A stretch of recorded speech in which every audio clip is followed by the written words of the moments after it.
County Supervisor back in 1986. But that's not what we're talking about today. Frank, thanks for being with us. Well, thank you. So, paint a picture for us. The proposed mine, where's it going to be? What do you expect it's going to be like? Well, the mine is proposed to go into two of Wisconsin's northernmost counties, Ashland County and Iron County. And both of these counties join Lake Superior, and both of these counties are affected by the mine in terms of the watershed. The specific site for the mine would run roughly from Upson, Wisconsin, which is west of Hurley, to east of Mellon, Wisconsin. And that's about a 22-mile stretch of the Penokee Hills, which are rich in taconite, low-grade ore. Taconite mining requires open pit mining. It's the only way that the mineral can be extracted. And we have apparently three companies that are interested. GTAC, Gogebic Taconite, is one company, and then there's a company from Russia.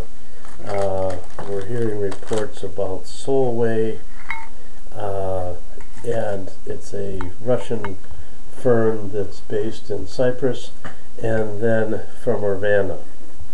And all three of those entities have an interest in certain sections of the Penokees. Now, the GTAC proposal is the one we're the most familiar with.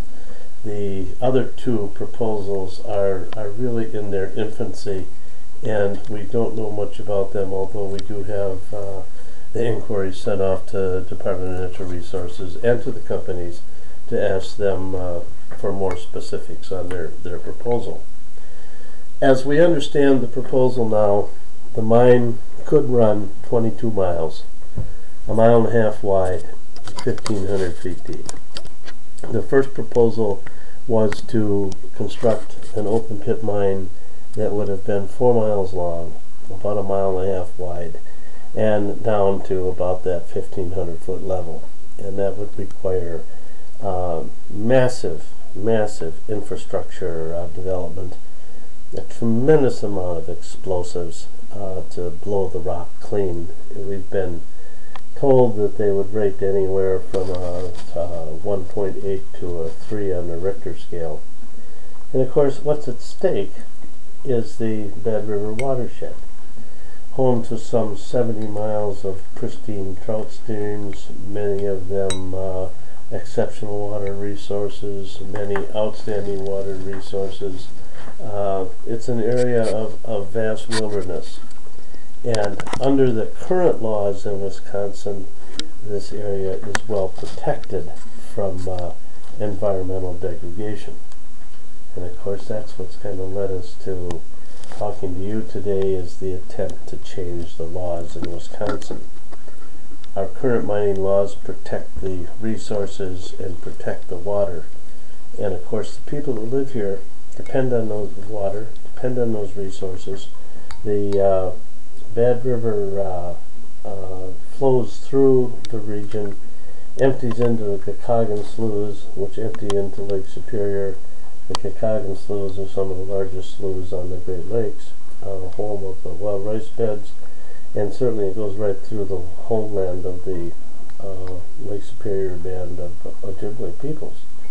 Now, the impact of blowing these mountains up will be with us forever. There's no question that in my lifetime, or many lifetimes, that will ever be reclaimed and salvaged.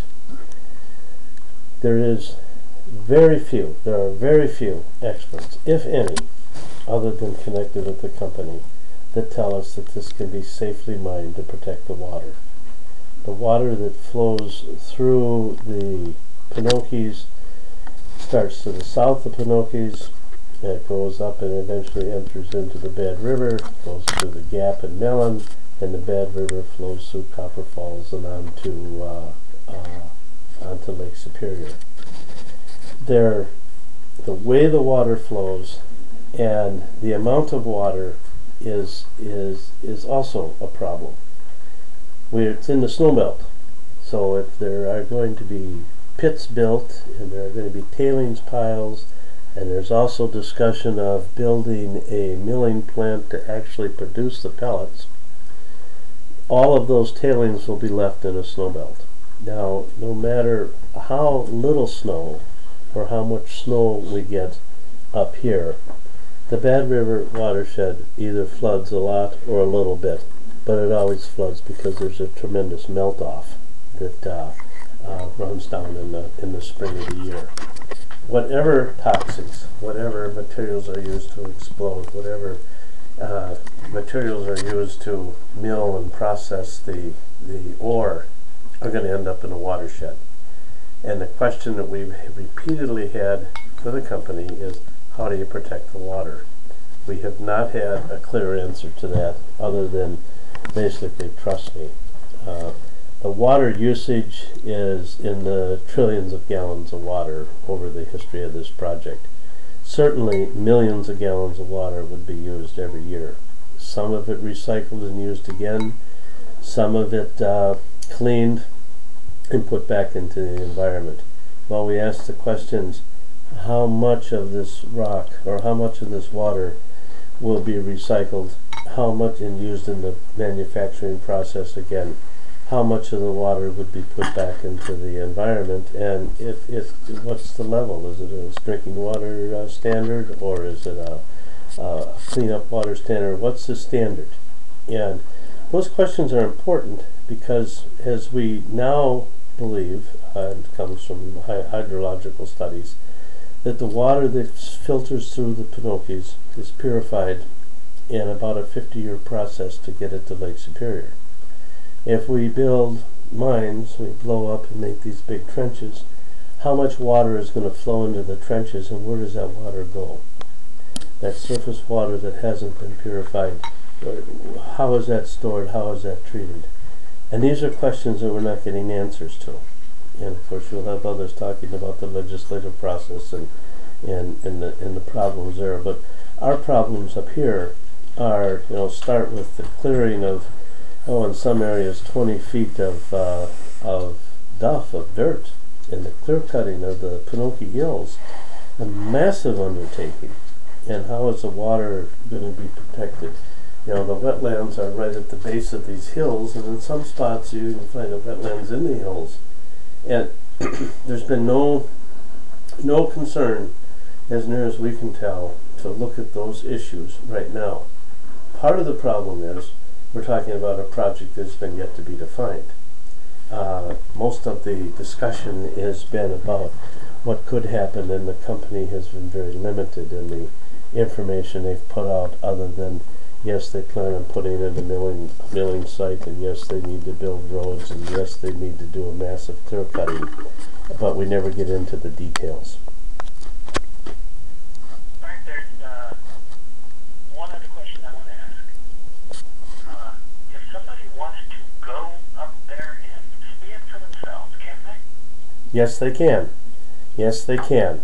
And we even have people that will provide tours of the area, of the mining site, of some of the lakes, rivers, the streams, the waterfalls, and just a matter of contacting us, and we would be more than happy to take people out to show them the region.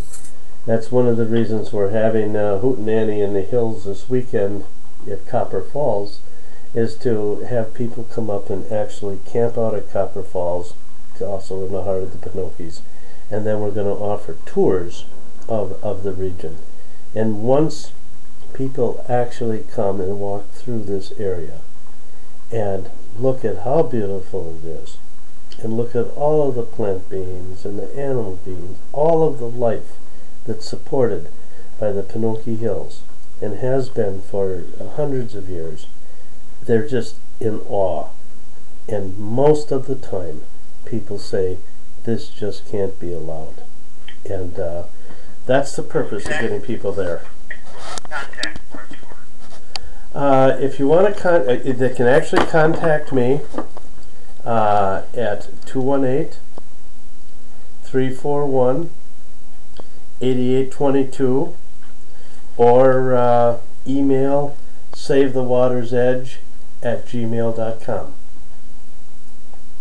and we can arrange for a tour. at gmail.com. Okay. I think you've given us a wonderful picture. I can't use all that because I don't have much time. Well, But, use what you can. Yeah, I understand that. But when will the show be run?